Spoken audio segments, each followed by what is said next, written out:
रानी रात गहरी होते ही वो मखसूस खुशबू चारों तरफ फैल गई थी, और साथ ही हल्की हल्की रोने की आवाज़ें भी, जैसे कई औरतें मिलकर किसी जवान मौत पे बैन कर रही हों।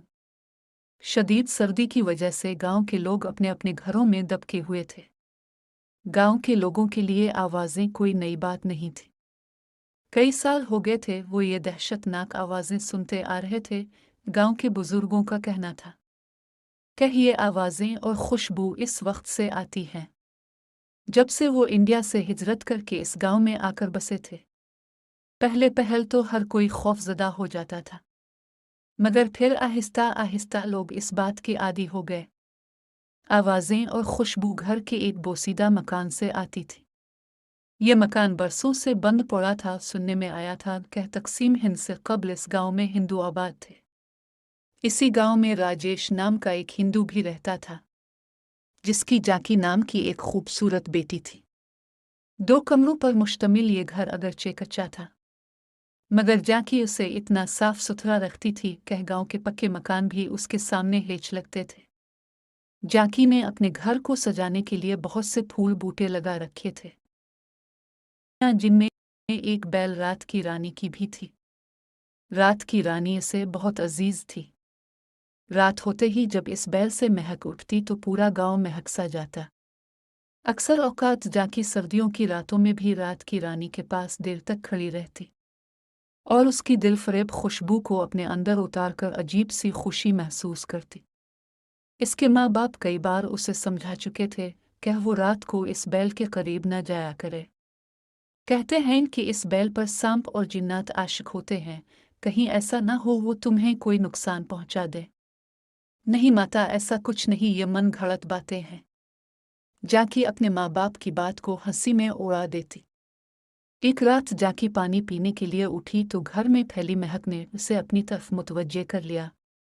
ये महक रात की रानी की थी, मगर इसके अलावा कोई और महक भी थी जो जाकी ने अपनी जिंदगी में कभी नहीं सूंघी थी।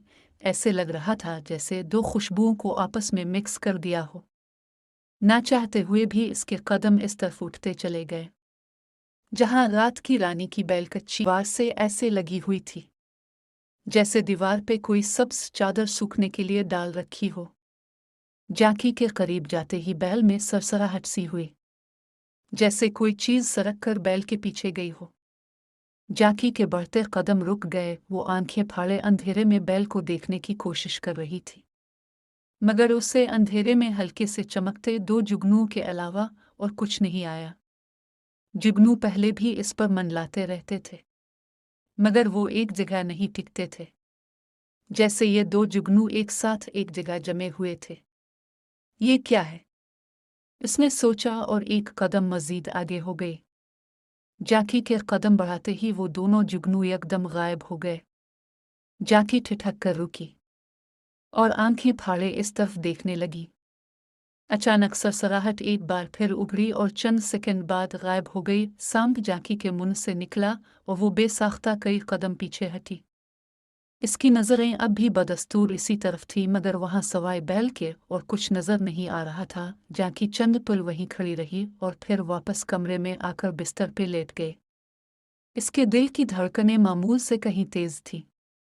माता पत्ता ठीक कहते थे, रात की रानी पे खुशबू की वजह से जिन और सांप आते हैं।